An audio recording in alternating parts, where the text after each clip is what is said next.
Olá, bem-vindo, bem-vinda a mais uma leitura aqui no canal.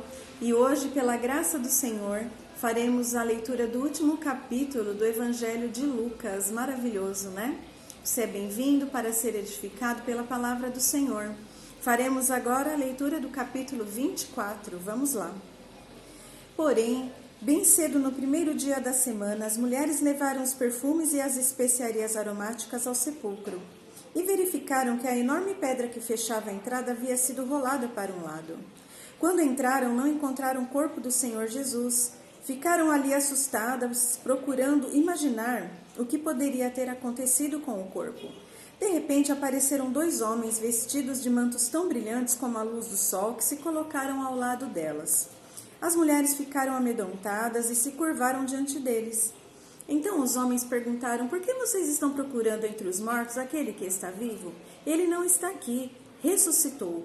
Não se lembram do que ele disse a vocês na Galileia? É necessário que o Filho do Homem seja entregue ao poder dos homens pecadores, seja crucificado e ressuscite ao terceiro dia? Elas então se lembraram das palavras de Jesus. Então voltaram depressa do sepulcro a fim de contar aos 11 discípulos e a todos os outros o que aconteceu. As mulheres que foram ao túmulo eram Maria Madalena, Joana, Maria, mãe de Tiago e diversas outras. Mas eles não acreditaram nas mulheres. As palavras lhes pareciam tolice. Contudo, Pedro levantou-se e correu para o sepulcro. Abaixando-se, olhou atentamente para dentro e viu os panos de linhos vazios.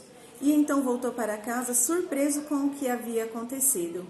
Naquele mesmo dia, 2 dos seguidores de Jesus estavam caminhando para o povoado de Emaús, a 11 quilômetros de Jerusalém. Enquanto eles caminhavam, iam falando a respeito de tudo o que havia acontecido. Quando de repente o próprio Jesus veio, uniu-se a eles e começou a andar ao lado deles. Porém os olhos deles estavam fechados, de sorte que não o reconheceram. Vocês parecem estar conversando muito sério sobre alguma coisa, disse ele. Como que estão tão preocupados? Eles pararam, muito tristes, e um deles, Cleopas, respondeu: você deve ser a única pessoa em Jerusalém que não sabe das coisas terríveis que aconteceram nesses dias. Que coisas? Perguntou Jesus. As coisas que aconteceram com Jesus o Nazareno, disseram eles. Ele era um profeta poderoso em palavras e em obras diante de Deus e de todo o povo. Mas os sacerdotes principais e os nossos líderes religiosos o prenderam e o entregaram ao governo romano para ser condenado à morte e o crucificaram. E nós pensávamos que ele ia libertar o povo de Israel. E agora já faz 3 dias que tudo isso aconteceu. Algumas mulheres do nosso grupo estiveram no seu sepulcro hoje de manhã cedinho.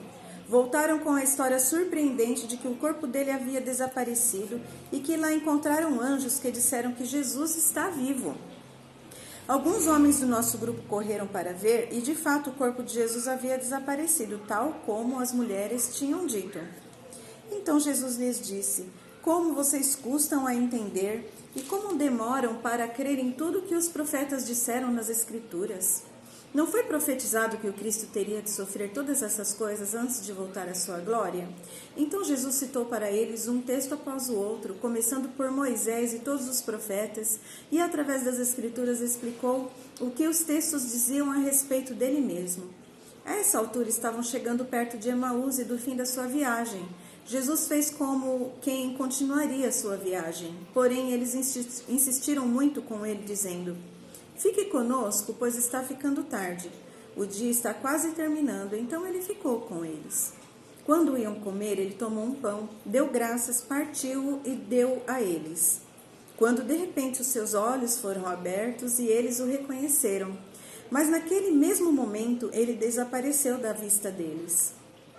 Começaram então a perguntar um ao outro: não estava queimando o nosso coração quando ele nos falava e nos explicava as Escrituras durante a caminhada pela estrada? Na mesma hora eles se levantaram e voltaram para Jerusalém, onde os 11 discípulos e outros seguidores de Jesus o saudaram, dizendo: é verdade, o Senhor ressuscitou realmente. Ele apareceu a Simão. Então os 2 homens de Emaús contaram como Jesus tinha aparecido quando estavam caminhando pela estrada e como eles o haviam reconhecido na hora em que partiu o pão. E enquanto estavam contando isso, o próprio Jesus apresentou-se entre eles e lhes disse: paz seja com vocês. Mas o grupo todo ficou muito assustado, pensando que estavam vendo um espírito. Por que estão tão perturbados? Perguntou ele. Por que duvidam em seus corações? Olhem para as minhas mãos, olhem para os meus pés. Vocês podem ver que eu sou o mesmo. Toquem-me e vejam. Um espírito não tem carne nem ossos, como estão vendo que eu tenho. Assim falando, ele estendeu as mãos para eles verem e mostrou-lhes os pés. Eles ainda não creram e ficaram admirados, cheios de alegria e de dúvida. Então ele perguntou: vocês têm aqui alguma coisa para comer? Eles lhe deram um pedaço de peixe assado e ele o comeu diante de todos. Então Jesus disse: enquanto estava ainda com vocês, eu lhes falei. Era necessário que se cumprisse tudo o que a meu respeito está escrito na lei de Moisés, nos profetas e nos salmos. Assim abriu-lhes as mentes para que entendessem as Escrituras. Ele lhes disse: sim, estava escrito há muito tempo que o Cristo deveria sofrer, morrer e ressuscitar dos mortos ao terceiro dia. Também estava escrito que deveria ser levada a mensagem de salvação, isto é, o arrependimento para o perdão de pecados a todas as nações, começando por Jerusalém. Vocês são testemunhas do cumprimento destas coisas, e agora eu enviarei sobre vocês a promessa de meu Pai. Fiquem aqui na cidade até serem revestidos do poder do alto. Depois Jesus os levou para as proximidades de Betânia e, levantando as mãos para os céus, os abençoou. Estando ainda a abençoá-los, ele os deixou e foi levado para o céu. Então eles o adoraram e voltaram para Jerusalém cheios de grande alegria e estavam sempre no templo louvando a Deus. Amém.